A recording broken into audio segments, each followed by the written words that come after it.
Hola a todos, mi nombre es Ezequiel Castaño y les doy la bienvenida al capítulo 7 del tutorial Python para programadores. En este capítulo veremos aspectos avanzados del lenguaje y va a estar dividido en dos partes. La primera parte cubrirá aspectos y construcciones o abstracciones avanzadas que provee el lenguaje y en segunda medida vamos a ver algunas utilidades de la biblioteca estándar que pueden ser de gran utilidad para diversos proyectos. Les recomiendo no ver el video de principio a fin, sino directamente ir a la barra de reproducción o a la descripción y saltear directamente a la sección que sea de interés. Los temas están ordenados por orden de dificultad, pero construyen sobre conceptos ya vistos en los capítulos anteriores. En el caso de algunas de las secciones de este capítulo, se requerirá conocimiento de las secciones anteriores, pero si lo único que se desea es ver un tema particular, recomiendo saltear directamente a esa sección. Sin más que decir, comenzamos. El primer tema que vamos a ver se llama Name Tuples o tuplas con nombre. Es una colección disponible en el lenguaje que es muy similar a un diccionario o a una clase sin métodos. Es decir, tenemos una determinada abstracción que queremos ponerle un nombre. Esta abstracción va a tener unos ciertos atributos, estos atributos van a tener un cierto tipo y se pueden utilizar como objetos. Para eso vamos a comparar lo más parecido que tenemos, que es una data class sin métodos. Entonces, para ello necesitamos importar data class, que fue cubierto en el módulo, en el capítulo de programación orientada a objetos, y en este caso vamos a importar de la biblioteca estándar collections name tuple. Vamos a inicializar una clase llamada vector. Esta clase tendrá dos atributos, x e y. Si queremos inicializar un vector, lo podemos hacer como ya lo hemos visto, podemos acceder a sus miembros y lo podemos imprimir. En este caso, por usar una data class, tenemos una forma de impresión muy conveniente.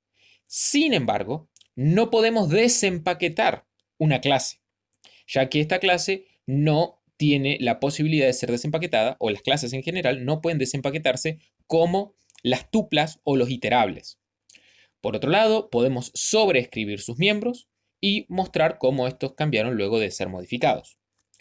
Por el contrario, la forma de definir una tupla con nombre es, primeramente usando el método nameTuple, asignar el nombre que queremos con un string y definir los miembros que va a tener. Esto se guarda dentro de una variable y esta variable va a cumplir la misma función que la que cumplía la clase. Entonces podemos instanciar como si de una clase se tratara, pero el comportamiento que tendremos será ligeramente diferente. Podemos acceder a los miembros igual que con una clase, podemos imprimirla igual que con una clase, podemos incluso desempaquetar, cosa que no podíamos con una clase. Sin embargo, no podemos reasignar los miembros, ya que la principal diferencia entre las tuplas con nombre y los diccionarios, o las tuplas con nombre y las data classes, es que son inmutables. Es decir, una vez instanciado el objeto, no puede modificarse. Esto puede ser particularmente útil si uno no desea que su objeto tenga mutaciones luego de haber sido instanciado. Continuamos con otras colecciones del lenguaje. Un aspecto importante es que estas colecciones no están pensadas con el rendimiento en mente, sino más bien están pensadas para facilitar su uso por el desarrollador. Es decir, proveen atajos sintácticos para lo que de otra forma sería una función o una clase. Sin embargo, no tienen que verse como optimizaciones desde la perspectiva del rendimiento, sino desde la facilidad de la programación. La primera es la colección Counter. Counter es justamente un contador que puede recibir una lista de objetos, ya sea por posición o por palabra clave, y que devuelve justamente cuántas ocurrencias hubo de cada objeto. Y uno de los métodos más útiles es el most common. En este caso definimos un texto, extracto de Miguel de Cervantes Saavedra, y le pedimos a Counter que cuente este texto.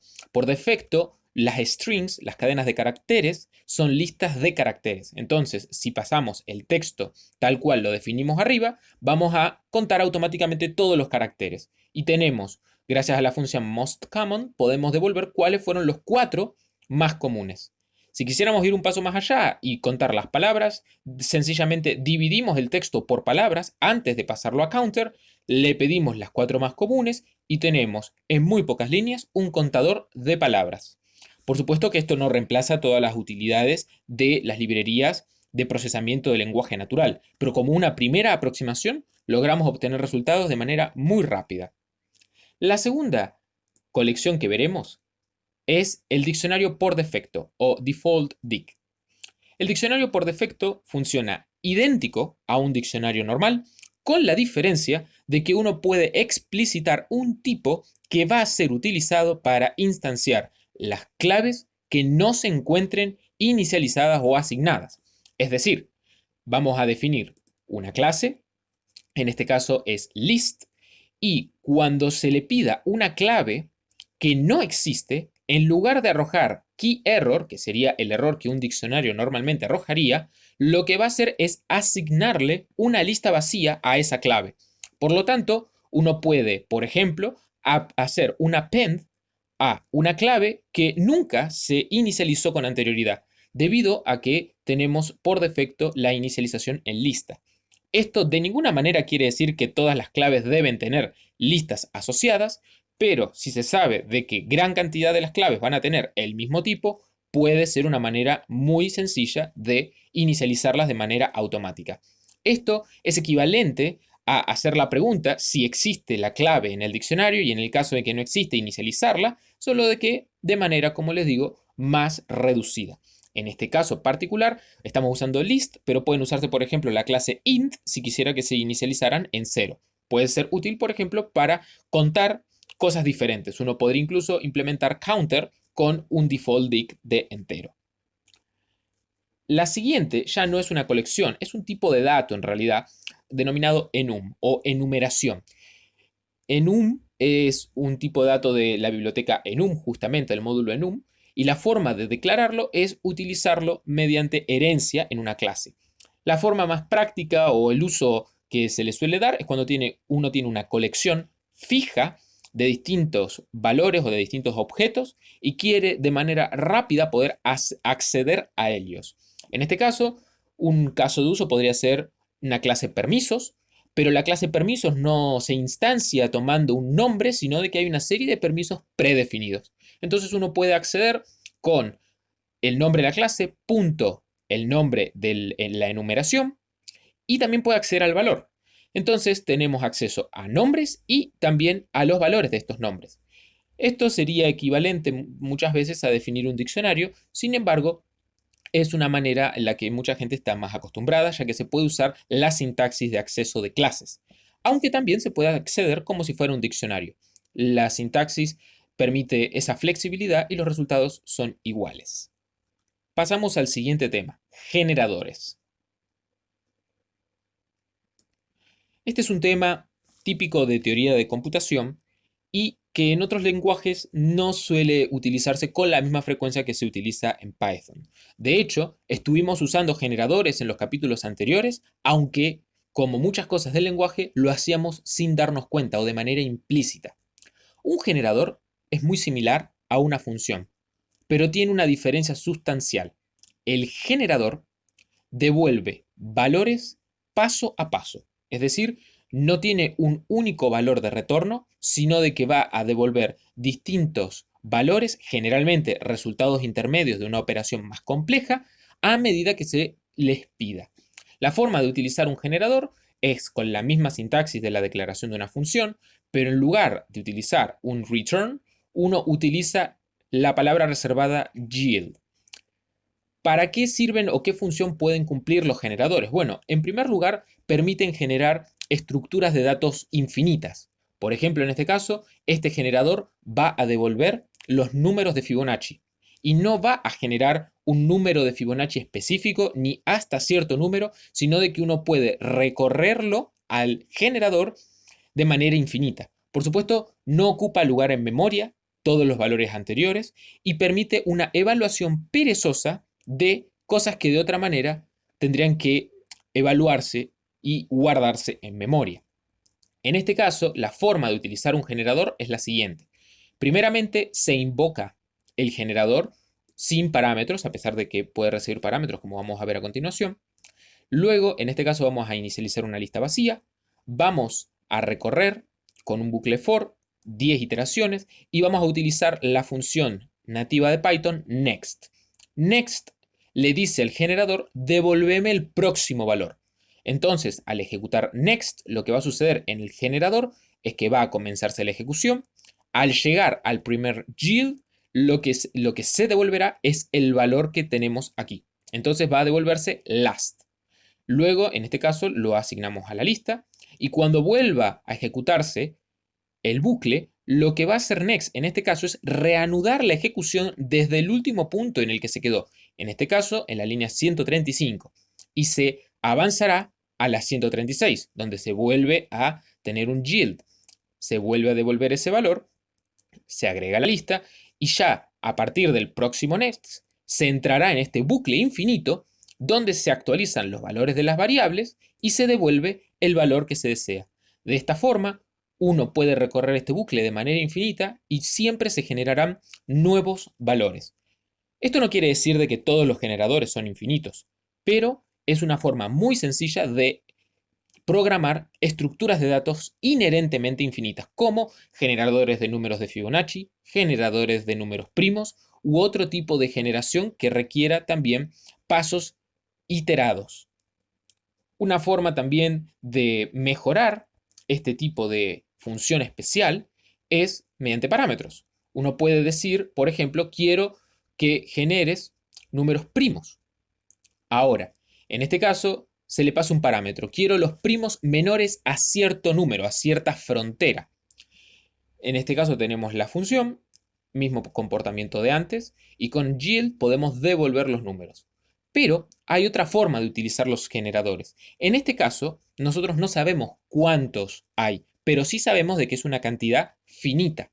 Por lo tanto, una de las cosas que podemos hacer es, primeramente, instanciar el generador, en este caso ya con su parámetro correspondiente, y asignamos también una lista, pero en esta oportunidad, en vez de usar la sintaxis como usamos anteriormente con un range, como en este caso el generador es finito, podemos iterar como si se tratara de una lista, a pesar de que no es una lista.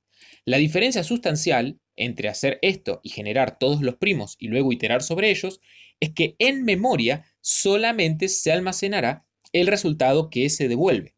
En este caso particular, tenemos la salvedad de que tenemos una lista dentro del generador que guardará algunos resultados parciales, en este caso los valores de los primos anteriores para optimizar el cálculo de los primos futuros. Y la idea de este ejemplo es sencillamente mostrar cómo uno puede generar no solo estructuras de datos infinitas, sino también finitas. Y en el caso de que sean finitas, se pueden recorrer directamente en un bucle for sin ningún tipo de sintaxis adicional, como por ejemplo el next. Y es aquí donde podemos ver que en realidad ya estuvimos usando generadores todo este tiempo. La función típica de Python, que es un generador, es la función range. Range es un generador que genera números en orden consecutivo, iniciando en 0 hasta el valor que se le pase con los distintos parámetros. De forma tal de que estuvimos usando generadores sin darnos cuenta desde el inicio. Ahora, si esto puede utilizarse dentro de un bucle for, esto quiere decir que también puede utilizarse con una comprensión. Y la única diferencia es que se usa la sintaxis de la comprensión de listas. El resultado, por supuesto, es el mismo. Expandiendo este concepto, entramos a algo ya prometido en capítulos anteriores. Los iteradores o iterables también. Son dos conceptos diferentes, sin embargo similares. Vamos a, en este caso, implementar la misma funcionalidad. Tenemos los primos menores a un cierto número, pero la diferencia está en que para poder replicar la funcionalidad que vimos con el generador, necesitamos dos métodos mágicos en una clase. Vamos a declarar la clase como data class para ahorrarnos el constructor, ya que no necesitamos ningún comportamiento particular.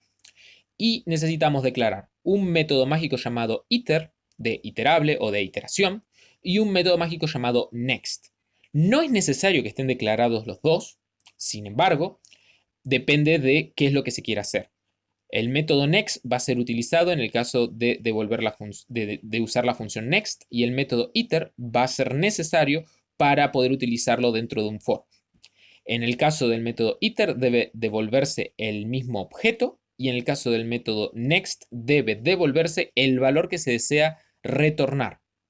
En este caso ya no contamos con una lista dentro de la función, sino de que podemos utilizar justamente las variables de instancia de esta data class para poder proveer el mismo mecanismo. La lógica es idéntica, con la salvedad de que la forma de decir al bucle for se ha terminado la ejecución es lanzando una excepción especial llamada stop iteration.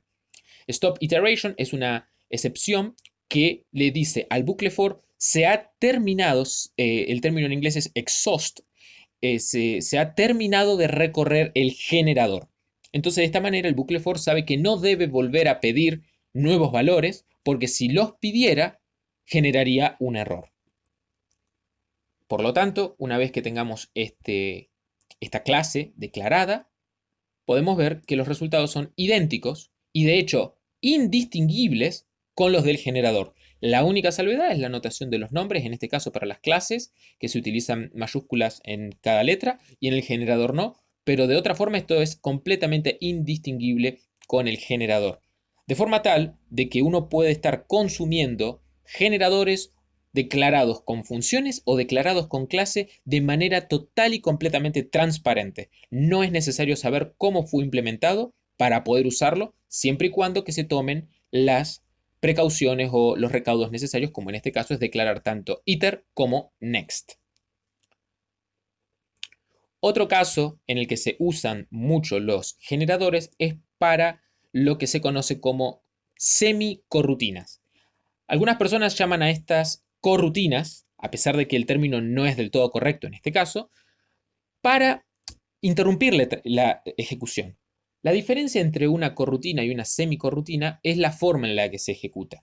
En este caso, una semicorrutina es una función que se va a ejecutar, pero que va a devolver el control a aquella que la llamó, y también permite aceptar valores. Es decir, a diferencia de un generador tradicional, el generador tradicional permite pausar la ejecución, pero siempre de manera unidireccional entrega valores a el entorno donde se instanció. En cambio, una semicorrutina permite no solamente enviar valores, sino también recibirlos. Y esta es una manera muy práctica de implementar el patrón builder. El patrón builder dice que uno puede construir un objeto por pasos, no hace falta tener toda la información al mismo tiempo. Por ejemplo, en un formulario web, donde uno tiene varios pasos hasta que finalmente se termina todos los pasos del formulario, uno puede utilizar este tipo de estructuras nativas de Python para construir un objeto enviándole información de a poco a medida que éste está disponible, y no necesariamente tiene que instanciar todo el objeto al inicio. La forma de utilizarlo es idéntica. Vamos a utilizar GIL y vamos a devolver un valor, a pesar de que es opcional. Y la diferencia es que esto va a estar asignado a una nueva variable. Lo que esté a la derecha del GIL va a ser lo que se va a devolver, y lo que esté a la izquierda, es decir, con esta asignación, es lo que se va a tomar la próxima vez que se ejecute. O, mejor dicho, la próxima vez que se invoque next o send, como vamos a ver. En este caso, la firma del tipo es ligeramente distinta, ya que uno tiene no solamente el tipo que retorna, sino también el tipo que recibe. Adicionalmente, hay una posibilidad de tener un return, sin embargo, esto es un caso poco usual que no vamos a cubrir en este caso. La forma de utilizarlo, en este caso, utilizamos algo sencillo, que es un acumulador. Va a inicializarse en 0 y queremos enviarle distintos valores. Y queremos que estos valores sean guardados y luego acceder al resultado final en el momento en el que nosotros querramos. Para ello, inicializamos el generador, en este caso ya es una semicorrutina por tener este comportamiento bidireccional. También, por supuesto, puede recibir parámetros. Lo inicializamos. Esto quiere decir que se ejecute todo el código hasta el primer GIL, porque muchas veces las semicorrutinas tienen un código de inicialización, y luego el generador ya está listo para recibir información. La información se le envía con el método send y se envía el dato como si fuera una función. Entonces, en este caso mandamos 10, luego mandamos -1 y aquí cada vez que uno envía send, automáticamente se ejecuta un next, es decir, este 10 se asigna a siguiente, luego se sigue la ejecución y vuelve hasta el próximo yield, que en este caso al estar en un bucle infinito, se devuelve el valor acumulado. Si nosotros quisiéramos devolver o retornar el valor acumulado hasta el momento, basta con también utilizar el método send, pero en este caso asignarlo a la variable que nosotros queremos utilizar para alojar el resultado de la operación. Es decir, tenemos un comportamiento totalmente desacoplado y bidireccional entre una función, que es una semicorrutina, un generador, y nuestro entorno global de ejecución. De esta forma se permite mucho, mucho más de lo que uno podría hacer con una función tradicional, y vamos a ver un ejemplo a continuación. La forma más fácil de entender esto es cuando uno tiene procesamiento diferido. No quiere decir que sea paralelo, sino de que hay operaciones que demoran tiempo y, como por ejemplo en el caso del formulario web, se necesita cierta espera. Sin embargo, se puede continuar con otras operaciones en el medio. En este caso, vamos a ver un procesamiento diferido. Este es una función generadora. Al principio, guardamos unos datos de entrada en una variable, asumimos de que se procesan ciertos datos, luego leemos más datos, procesamos esos datos adicionales y finalmente devolvemos un mensaje. Esto, por supuesto, debería reemplazarse con funciones que lleven mucho tiempo, pero la diferencia sustancial entre hacer esto y utilizar una función normal es que mientras esta operación puede demorar, uno puede decir, bueno, yo sé de que entre este instante en el tiempo donde tengo datos y este instante en el tiempo donde tengo datos, yo necesito hacer otros pasos intermedios que no le corresponden particularmente a esta función. Eso es posible hacerlo. En este caso, el procedimiento es idéntico. Instanciamos el generador, lo inicializamos, enviamos datos. En este caso, los datos se están procesando. Este comentario representaría alguna otra operación que nosotros tendríamos que tener, como por ejemplo enviar la siguiente página del formulario a la capa de presentación o realizar alguna consulta a la base de datos. Es decir, solamente hacían falta los datos 1, 2, 3 para que la semicorrutina hiciera lo que hacía falta. No hacían falta todos los datos. Luego de que tenemos este procedimiento diferido, obtuvimos datos nuevos, se los enviamos a la semicorrutina y la semicorrutina termina su ejecución. Hay una distinción sumamente importante que debe entenderse entre las semicorrutinas, las corrutinas y lo que se conoce como el cómputo paralelo o el procesamiento paralelo. En este caso no hay nada que se esté haciendo en paralelo. Solamente se está interrumpiendo la ejecución de un proceso para cedérsela a otro proceso. Esta es una forma práctica de estar en un solo thread de ejecución, es decir, en un ambiente de un solo núcleo, en un ambiente de un solo hilo de ejecución y poder hacer varias cosas, no de manera simultánea, pero de manera intercalada, es decir, de una manera ya no completa y totalmente secuencial, sino que se asimila más a cómo el procesador de una computadora trabaja. Asignamos recursos selectivamente a una operación. Esa operación necesita una cantidad mínima de tiempo para procesar, pero antes de terminar, nos devuelve el control en caso de que nosotros quisiéramos hacer otra cosa luego de este primer paso. Hay una diferencia sustancial entre las semicorrutinas y las corrutinas, que es lo que se suele conocer como las operaciones async IO, que las operaciones, en el caso de las corrutinas, también son similares en comportamiento, ya que pueden ser bidireccionales. Sin embargo, lo que se permite es que algunas operaciones sí se realicen en paralelo, siempre y cuando éstas no tengan que realizarse en el lenguaje, como por ejemplo búsquedas web, consultas a la base de datos, etc. Ese es el tema que vamos a ver a continuación, las corrutinas. Las corrutinas están por defecto habilitadas en Python mediante async.io y en este caso vamos a utilizar el módulo time para simular una espera. Vamos a tener dos funciones que deben utilizar el método async o la palabra async y la palabra await. En este caso, la palabra await tiene un comportamiento muy similar a la palabra yield en los generadores, en el sentido de que devuelve el control a quien la invocó, pero no devuelve necesariamente un valor, solamente devolvemos el control. Sería análogo a tener un yield sin ningún valor en particular. ¿Cómo podemos invocar estas funciones? Ya que tienen un modificador que hasta ahora no hemos visto, que es el modificador async.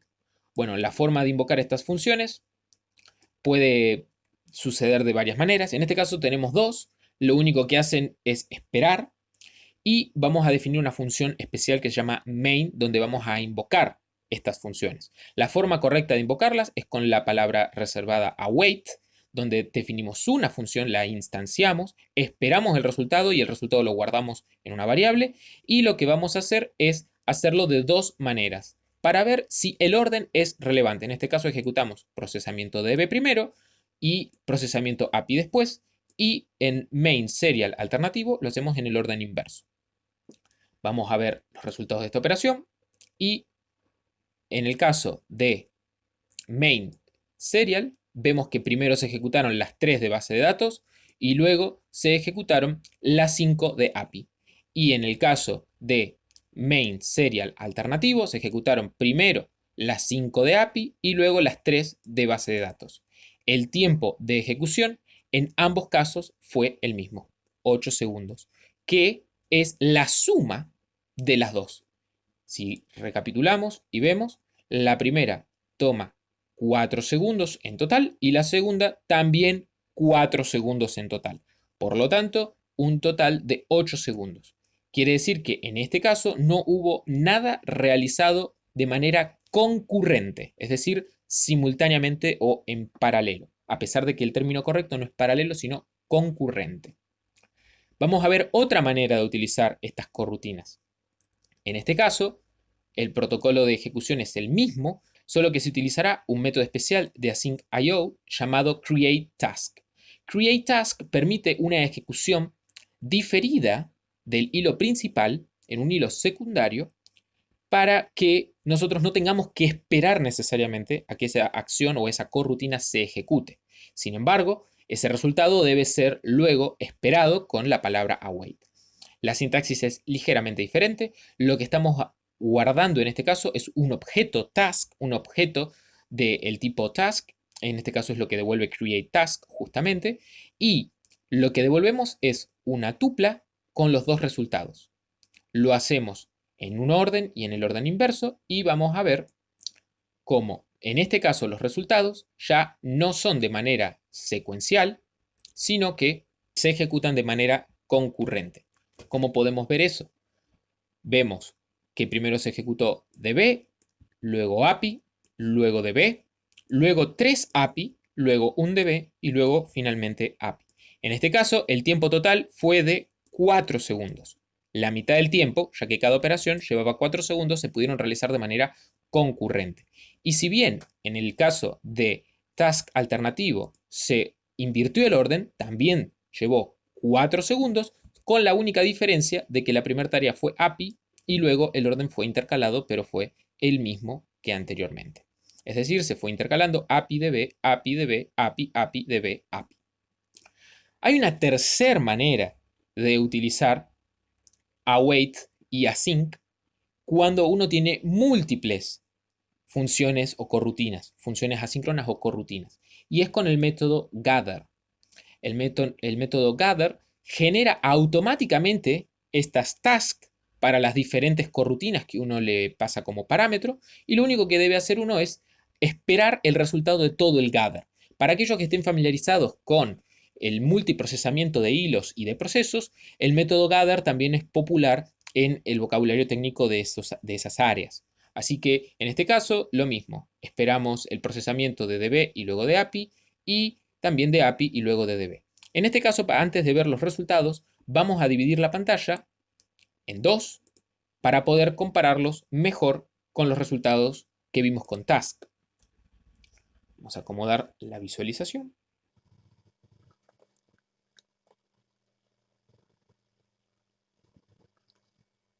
A la izquierda tenemos lo ejecutado con task y a la derecha lo ejecutado con gather. Y podemos ver cómo ambos llevaron 4 segundos y el orden de ejecución fue el mismo. De esta manera podemos ver cómo tanto con task como con gather el resultado es total y completamente equivalente. Continuamos con un último aspecto de las corrutinas, que es qué es lo que sucede cuando no tenemos código que está ya programado de manera asíncrona. Es decir, estamos, por ejemplo, utilizando una librería que no fue programada de manera asíncrona. ¿Qué es lo que se puede utilizar? Bueno, hay un caso particular donde esto puede suceder cuando uno utiliza librerías que en su gran mayoría no están preparadas de manera asíncrona.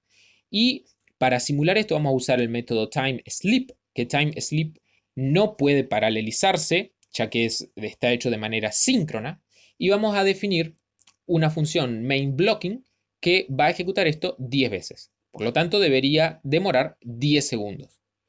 Sin embargo, vamos a tener una alternativa que es mainBlockingAsync, donde vamos a justamente utilizar la palabra async y vamos a generar un bucle de eventos. Esto es particular del vocabulario de las corrutinas. El bucle de eventos lo que hace es tener todas las corrutinas simultáneamente, ejecuta una y cuando esta corrutina invoca un await, lo que hace el bucle de eventos es proceder a la siguiente que se encuentra en espera. Es básicamente una forma de interpretar un bucle infinito donde hay una cola de espera y el procesamiento se le da siempre a la primera en la cola. Y cada vez que se invoca un await, esa tarea se añade al final de la cola. Entonces, de esta manera lo que estamos haciendo es invocar el loop diciendo agregalo a la cola de espera, agregame esta función y agregala por favor 10 veces. Y luego vamos a usar la ya vista función gather donde le pasamos todos estos futuros. Hay varios términos especiales que hacen referencia a estas estructuras de datos asíncronas. Entre ellas tenemos task y tenemos futuros. Para ver específicamente las diferencias y similitudes recomiendo ir a la documentación oficial, ya que cuándo usar uno y cuándo usar otro puede volverse muy específico de la conducta que se desea obtener. Vamos a comparar las ejecuciones de estas dos funciones main y vemos cómo al ejecutar mainBlocking la operación efectivamente demora 10 segundos, pero al ejecutar mainBlockingAsync obtenemos el mismo resultado y la operación demora solamente 2 segundos. En este caso, por errores de redondeo, no es posible que demore un segundo, ya que aquí está redondeado a los segundos, pero podemos ver que efectivamente se ejecutó mucho más rápido, ya que obtuvimos este comportamiento concurrente envolviendo nuestra función no asíncrona, esperar, dentro de una función que sí es asíncrona. Esto no está garantizado que funcione en absolutamente todos los casos, pero puede haber muchos casos donde uno pueda aprovechar esta funcionalidad. Por supuesto, tampoco es mágico y quiere decir que todo proceso puede mágicamente acelerarse, pero sí puede repercutir en mejoras de rendimiento significativas. Pasamos a un tema nuevo, o por lo menos hasta ahora no cubierto en la serie, los decoradores. Los decoradores están en todos lados en Python. De hecho, los hemos usado muchas veces anteriormente, con las data classes, con los properties, con los class methods. Hay un montón de casos donde usamos decoradores. Pero nunca vimos hasta ahora cómo se declara un decorador si quisiéramos, por ejemplo, crear uno propio. Para eso vamos a recurrir a un concepto denominado closure, ya cubierto en el capítulo 4 de funciones, donde tenemos una función que declara dentro de sí a otra función. En este caso particular se devuelve la función de adentro. Y la característica particular de esta closure es que la primera función toma otra función como parámetro, mientras que la función interna representaría un clon de alguna manera de la función externa. ¿Por qué se hace esto? Porque básicamente el funcionamiento del decorador es tomar algo ya preexistente, añadirle o modificarle el comportamiento por defecto y devolverlo, de forma tal de que aquel que consuma ese recurso no pueda notar de que hubo realmente una modificación. En este caso, lo que se desea hacer es medir el tiempo de ejecución de una función. Para ello, tomamos la función y una práctica común en Python cuando uno no conoce qué parámetros o cuántos parámetros tiene es utilizar los parámetros arbitrarios posicionales y de palabra clave. Se lo pasamos a la función que pedimos como parámetro y en este caso la modificación que estamos haciendo es medir el tiempo antes, medir el tiempo después y calcular la duración. Adicionalmente, estamos modificando el tipo de salida, ya que no vamos a devolver el resultado original de la función, sino que vamos a devolver una tupla, el resultado original por un lado y el tiempo transcurrido por otro. Esto puede introducir cambios que podrían romper o podrían lanzar una excepción en aquellos lugares donde alguien utilice la función sin decorar y luego la utilice decorada, pero más adelante vamos a ver justamente cómo evitar este problema. ¿Cómo se utiliza esto? Bueno, nuevamente vamos a utilizar la función sleep para generar una espera artificial de 2 segundos. Tenemos nuestra función, devuelve un mensaje hola mundo. Si ejecutamos la función, vemos que la respuesta es hola mundo. Ahora bien, ¿qué pasa si nosotros la invocamos de manera tradicional? Es decir, esto es una función que devuelve otra función, por lo tanto podríamos ejecutarla como vimos en el capítulo 4, enviándola como parámetro y vemos que tenemos el comportamiento esperado. Sin embargo, cuando se cumple esta característica de que la función toma una función como parámetro, Python nos permite automáticamente utilizar la sintaxis del arroba para convertirla en un decorador. Y ahora ya no hace falta guardarla en una variable nueva, sino de que se modifica el comportamiento de la función que se está definiendo. Es decir, el decorador, en este caso, se agrega en la declaración de la función. En este caso, la diferencia principal entre usar la sintaxis de decorador y la sintaxis de invocación de funciones es que en este caso no estamos modificando la función original, sino creando una función derivada con otro nombre. En el caso de la sintaxis con el decorador, modificamos la función original y ya no hay forma de volver a acceder a esta función original. En este caso, la ejecutamos y podemos ver cómo el resultado efectivamente es idéntico al anterior, pero también distinto al que habría sido originalmente. Ahora, ¿cómo podemos hacer esto que les comentaba de evitar cambiar el resultado de la función? Bueno, esto se conoce como decoradores con estado o stateful decorators. La forma de utilizar esto es con los elementos que fuimos mencionando a lo largo del tutorial de la metaprogramación.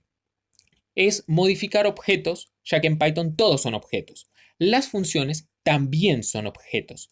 Y una de las características de los objetos en Python es que uno puede añadirle atributos e incluso métodos a un objeto de manera dinámica, a pesar de que no estén definidos en su declaración. Entonces, en este caso, el funcionamiento es idéntico al anterior. Vamos a tener, en este caso, la función contar ejecuciones, pero vamos a tener una variable dentro que es helper.ejecución, es decir, el objeto que es la función, le pedimos el atributo, la variable de instancia ejecuciones y le sumamos 1. Esto en un caso normal daría error de que ejecuciones no existe. Sin embargo, como estamos dentro de una closure, podemos a helper asignarle dinámicamente un nuevo atributo llamado ejecuciones y a este atributo agregarle el valor 0. De manera que cuando esto se ejecute, este ejecuciones va a estar definido. Podemos ver cómo la sintaxis es idéntica y luego de ejecutar la función 10 veces podemos acceder al valor del atributo como si de un objeto se tratase, porque de hecho las funciones en Python también son objetos. Y en este caso vemos cómo efectivamente se ejecutó 10 veces. Ahora bien, muchos pueden pensar de que esto es algo que no debería hacerse o que no es considerado una buena práctica. Si bien depende de las políticas que se tomen en el equipo de desarrollo y de cuál sea su visión con respecto a este tipo de prácticas, hay una manera un poquito más transparente de implementar esto, que es mediante clases. La forma de declarar un decorador con clases es sobreescribir, o mejor dicho, declarar otro método mágico llamado call. Call es el método que se va a ejecutar cuando uno invoque la instancia de la clase. En este caso definimos lo mismo, una data class llamada contador, donde vamos a tener un atributo de instancia, que es la función que queremos modificar, y vamos a tener otro que en este caso no vamos a utilizar, pero que lo vamos a inicializar en cero. No lo vamos a utilizar desde el constructor, pero por supuesto que lo vamos a usar dentro de uno de los métodos. Y en este caso, dentro de call, lo que vamos a hacer es actualizar este atributo de instancia, esta variable de instancia. Y lo que vamos a devolver es la función evaluada en los mismos atributos que se hayan pasado a el método call. De esta manera, no estamos modificando dinámicamente un objeto en tiempo de ejecución, sino más bien que estamos utilizando programación orientada a objetos común y corriente. Python automáticamente, al tener el método call definido, nos permite utilizarlo como un decorador y vemos que el comportamiento es exactamente el mismo. En este caso utilizamos otra función para no sobreescribir la definición anterior. Un caso de uso de esto es el patrón memoiz, que sirve justamente para memorizar invocaciones con parámetros particulares de funciones.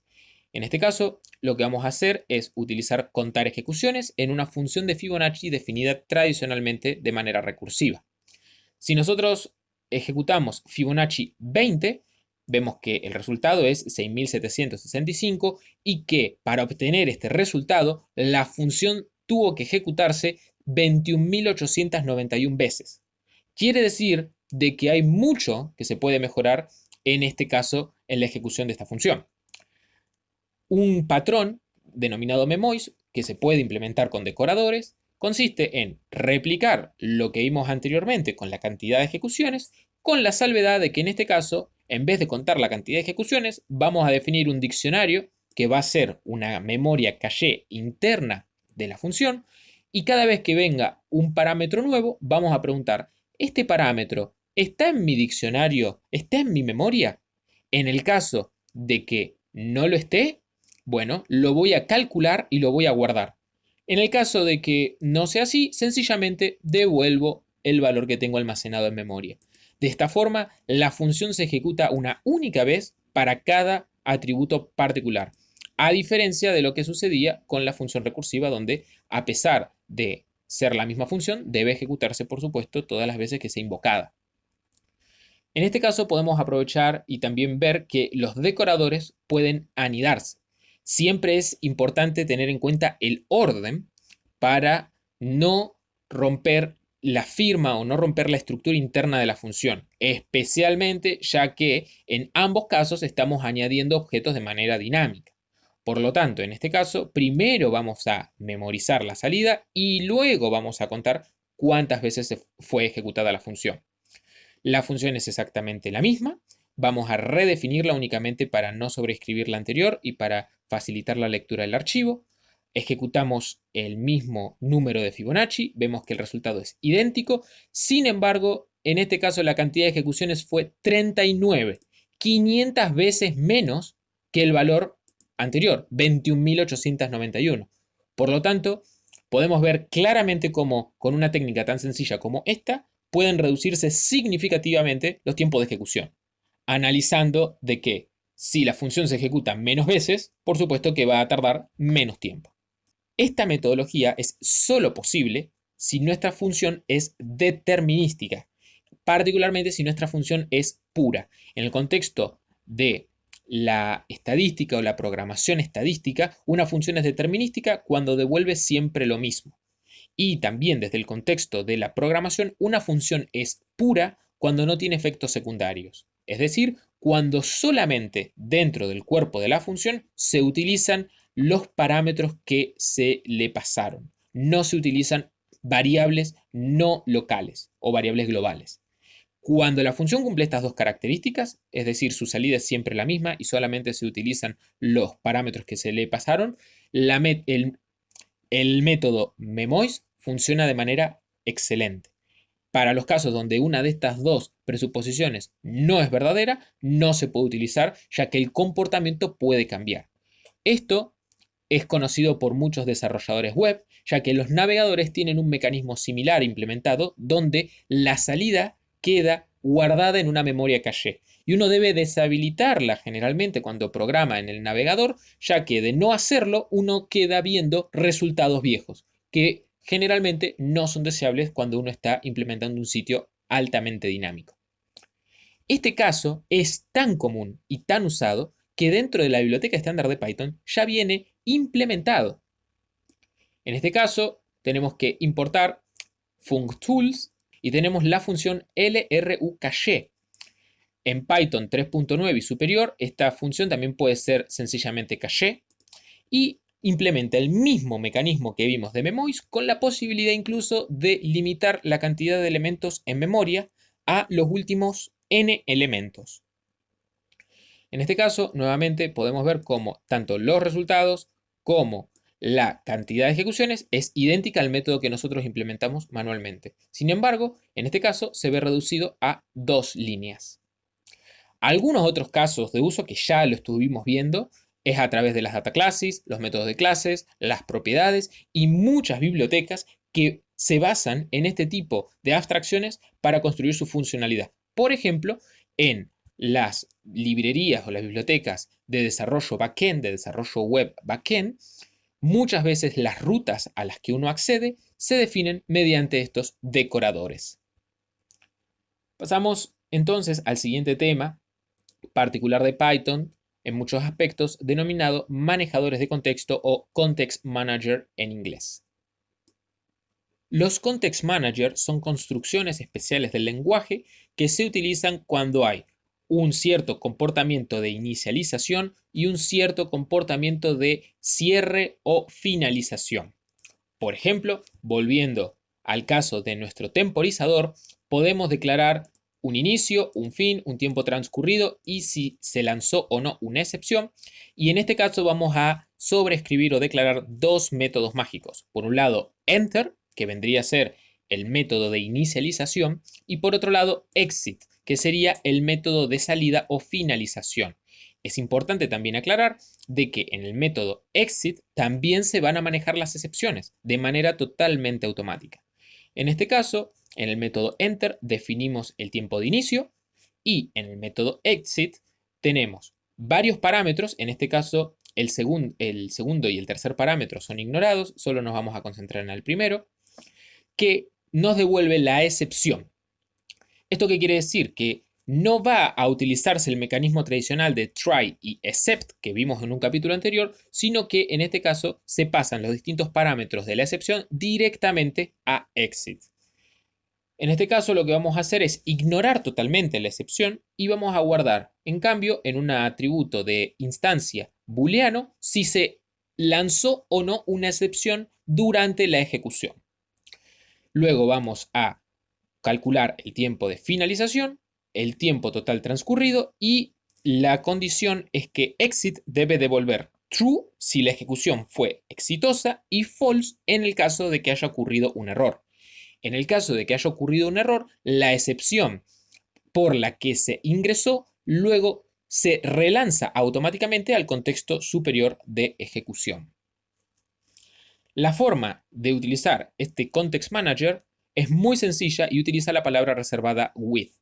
Generalmente los Context Manager se utilizan con un alias, ya que este alias puede utilizarse dentro del bloque.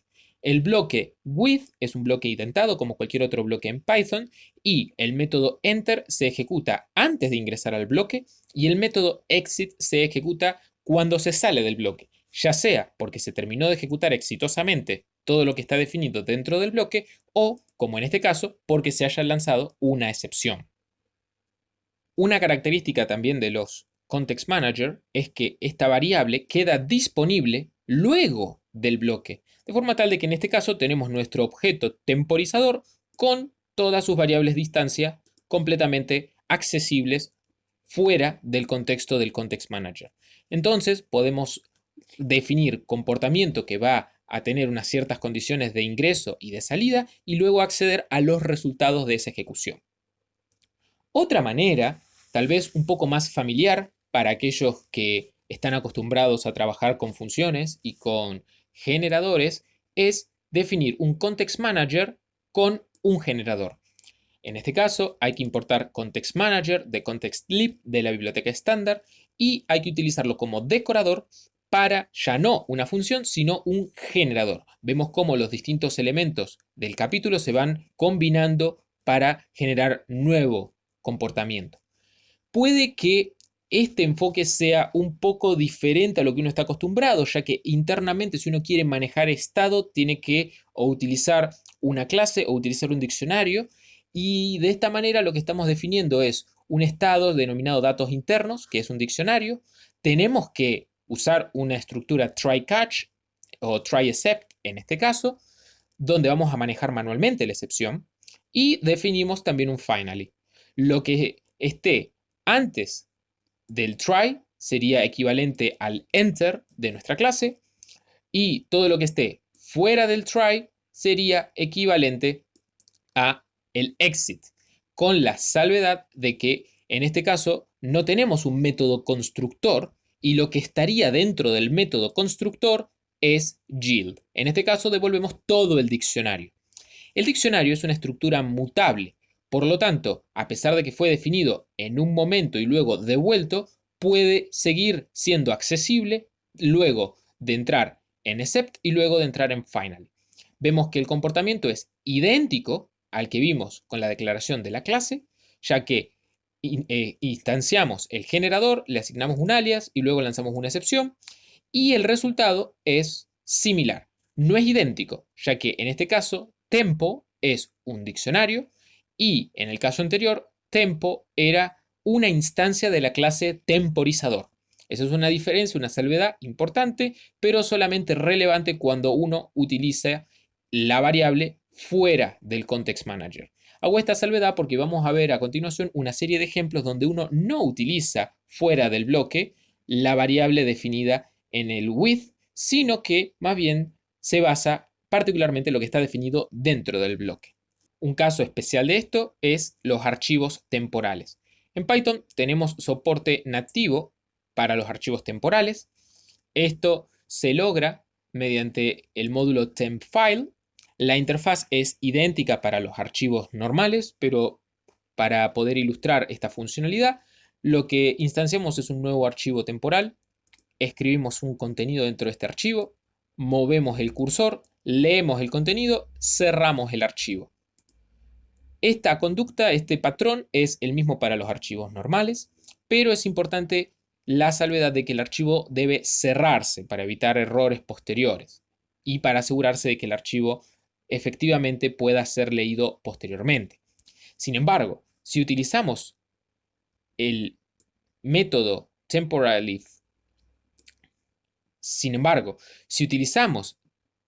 file, la clase, dentro de un context manager, dentro de un with, automáticamente está programada para que el close esté dentro del exit. En este caso tenemos las dos posibilidades. ¿Esto qué quiere decir? Que dentro de la clase está definido tanto el método close como el método exit. Muy probablemente en el método exit se invoque el método close. Pero ya en esta oportunidad no debemos cerrar el archivo, ya que cuando uno sale del bloque se cierra automáticamente. Otro caso de uso muy interesante son las bases de datos, y vamos a ver varias maneras en las que esto se puede implementar. Python incluye una base de datos muy sencilla basada en archivos denominada SQLite y permite incluso no solamente guardar base de datos en archivos, sino también en memoria, especialmente útil cuando uno quiere generar casos de prueba, por ejemplo. En este caso vamos a ejecutar la sentencia select * from persona. No definimos nunca la tabla persona, por lo tanto esto va a arrojar un error, está hecho de manera deliberada, pero vamos a ilustrar los distintos métodos que tenemos. Por un lado, definimos nuestra conexión, ejecutamos una consulta, hacemos un commit de esta consulta o de las consultas que se hayan ejecutado hasta ese momento, y con la tradicional sintaxis del try except, en el caso de que haya una excepción, podemos hacer un rollback. Muy importante siempre también cerrar la conexión con la base de datos. Sin embargo, uno puede utilizar un context manager con la conexión, y en este caso estamos utilizando el objeto conexión dentro de el context manager, dentro del bloque with, donde en este caso ya no hace falta hacer commit y rollback. Cuando utilizamos un context manager de esta manera, Python se va a asegurar que en el caso de que la ejecución haya sido exitosa, se realizará un commit y en el caso de que haya fracasado, se realizará un rollback. Sin embargo, debemos manejar la conexión de igual manera cerrándola. Una salvedad es que en este caso el método exit va a devolver false cuando se lance una excepción. ¿Qué quiere decir? En el método exit la excepción no se maneja, solamente se ejecuta el rollback. Por lo tanto, aún necesitamos el bloque try except. Podemos mejorar esta forma de conectarnos a la base de datos aún más con estructuras nativas del lenguaje. Otra forma es cerrar la conexión automáticamente con otro Context Manager. En este caso tenemos la librería ContextLib e importamos la función closing. Closing sirve para invocar un método llamado close de lo que sea que se le pase como parámetro. En este caso ya vamos a utilizar el with, pero pasando closing y la conexión. Esto quiere decir que cuando se salga, ya sea por excepción o por ejecución exitosa, siempre se va a cerrar la conexión. Por lo tanto, ya no hace falta cerrar la conexión manualmente. Sin embargo, la función closing no se encargará del manejo de la excepción. Pero esto puede mejorarse aún más utilizando el método suppress. Suppress es equivalente a lo anterior, es decir, si ocurre una excepción particular, que es la que recibe como parámetro, automáticamente se ignora. No se maneja, pero no hace falta un bloque try except. Entonces podemos utilizar with suppress, le pasamos la excepción particular que queremos suprimir como parámetro. Luego dentro de este with vamos a utilizar closing y podemos ejecutar ya la consulta y va a hacerse el manejo de la excepción. En este caso la excepción va a ser ignorada de manera automática, se va a hacer un commit automático, se va a hacer un rollback automático y también se va a cerrar la conexión de manera automática. Sin embargo, en este caso estamos teniendo dos Context Manager anidados y eso puede dificultar la lectura del código. Pero Python nos provee también una forma más sencilla de expresar esto con comas. Es decir, podemos anidar en una sola línea distintos Context Manager y podemos reducir lo que antes eran varias líneas en tan solo dos líneas, donde vemos que todo lo anterior se realiza de manera total y completamente automática. Y el desarrollador únicamente debe preocuparse por el código que va a efectivamente ejecutarse, dejando todos los caminos alternativos de los casos de uso o todas las excepciones que puedan surgir manejadas automáticamente por las distintas construcciones del lenguaje. En este caso, la excepción fue suprimida, pero si necesitáramos algún manejo especial, como escribirla en logs, enviar un mail o demás, podríamos sencillamente declarar un context manager para eso y utilizarlo de manera análoga. Pasamos al siguiente tema, ya una sección completamente diferente, que son las perlas de la biblioteca estándar. Es decir, cómo de por sí Python provee herramientas que son sumamente útiles en contextos particulares. La primera y no conocida por muchos es itertools.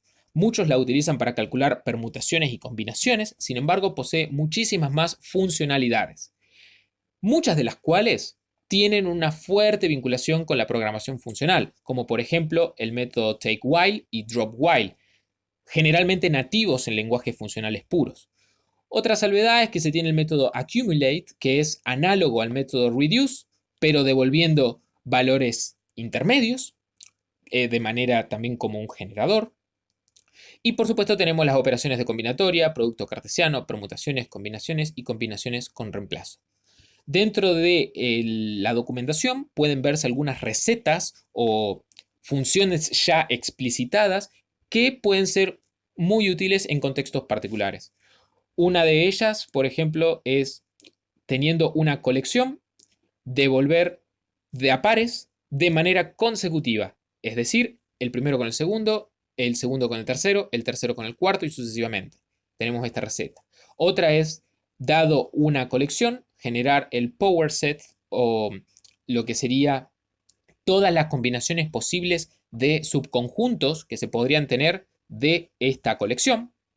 Y para aquellos que estén más familiarizados con el procesamiento, ya que estuvimos viendo las corrutinas, podemos incluso tener el método round robin, que es, si nos ponemos a analizar, muy similar a la forma en la que trabaja una corrutina. Podríamos ver cada una de estas iteraciones podría interpretarse como una corrutina y cada carácter como un await o como un yield en el caso de que sean semicorrutinas. Entonces round robin lo que hará es ejecutar el primero, luego pasará, salteará, ejecutará el segundo, luego pasará, salteará, ejecutará el tercero, que es ADE. Volverá en el bucle este de eventos que aclaramos anteriormente y ejecutará del primero el segundo, luego va al segundo, en este caso ya no hay más, se termina la ejecución, y luego pasa al tercero y ejecuta el segundo del tercero, que es lo que vemos efectivamente B y F. Y por último, sigue en este bucle infinito y vuelve a la primera colección y ejecuta C. De esta manera vemos cómo conceptos de sistemas operativos, como el método round robin que se utiliza particularmente en procesadores de un solo núcleo, es muy útil para entender cómo pueden interpretarse también las semicorrutinas y las corrutinas de cualquier lenguaje de programación. Otra de las perlitas o perlas que tenemos en la biblioteca estándar es la biblioteca OS de sistema operativo. Puede tener muchos usos particulares útiles, pero aquel que me parece que va a ser general para todos los usuarios es el uso de variables de entorno. Las variables de entorno son aquellas que están disponibles en el sistema operativo. La más común de todas es path, que uno generalmente la tuvo que haber definido cuando instaló Python, pero en este caso tenemos acceso a esas variables de entorno con el diccionario Environ. Es muy importante, esto es un diccionario, por lo tanto, si queremos acceder a una variable que no existe, vamos a tener key error. Por lo tanto, es una buena práctica utilizar, siempre que se utilice Environ, el método get y definir un valor por defecto inválido o válido en el caso de que exista realmente un valor por defecto, donde luego podremos validar si efectivamente existió o no existió, sin necesidad de definir un bloque try except finally. Otro aspecto nativo de Python en la biblioteca estándar es la serialización. La serialización consiste en la transformación de los objetos nativos del lenguaje a un formato guardable o guardado de manera de archivo. Hay veces que este formato puede ser binario y otras veces puede ser incluso un string. En este caso vemos que tenemos el módulo pickle que nos permite guardar en formato binario una gran variedad de objetos nativos del lenguaje, como pueden ser, por ejemplo, colecciones particulares como counter, data classes, enteros, listas, diccionarios, cadenas de bytes, booleanos, etc. La forma de acceder a esta serialización es con la función open, donde se abre un archivo, y en este caso lo vamos a abrir en modo de lectoescritura binaria, y vamos a utilizar un context manager para que este archivo se cierre de manera automática. En este caso ya no estamos hablando de un archivo temporal, sino de un archivo que, en el caso de no existir, se creará. La extensión del archivo no es relevante, puede ser cualquiera, ya que el archivo en realidad es binario. Y para guardarlo basta con pasar como primer parámetro los datos que desean guardarse y la variable del bloque with. Para leer estos datos se utiliza un procedimiento análogo, ya no lectoescritura, sino solamente lectura, y lo que se hace es leer el archivo. Podemos ver cómo los datos cargados y los datos definidos son idénticos. Otra forma de hacer esto es con la librería JSON. La librería JSON lo que permite es guardar de manera de string, de manera en formato JSON, un conjunto reducido de los tipos nativos de Python, particularmente los que se ven acá en pantalla: diccionarios, listas, tuplas, cadenas de caracteres, enteros, valores de coma flotante, booleanos y el objeto none. Cualquier otro objeto fuera de esta lista no es compatible con el formato JSON, como por ejemplo los objetos definidos por el usuario, las clases. La forma de guardarlo es análoga a con Pickle, con la única diferencia de que en este caso vamos a utilizar el write y el read normal y no el binario. También los datos cargados son idénticos a los datos definidos. Finalmente tenemos otra utilidad que para muchos tal vez no es tan sencilla de encontrar en la biblioteca estándar, que es el envío de emails. No vamos a entrar en detalles, sencillamente quiero mostrarles esto como un ejemplo de código, pero Python nos permite enviar emails seguros de manera totalmente automática solamente con la biblioteca estándar, de forma tal de que no hace falta instalar ninguna otra librería. Como una buena práctica de seguridad, vamos a leer el nombre de usuario y la contraseña de las variables de entorno y no definirlas explícitamente en nuestra función.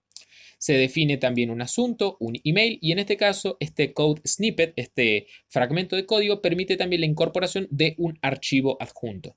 Esto puede extenderse a múltiples archivos. Si se tratase de una lista, basta con replicar el código dentro de un bucle de iteración.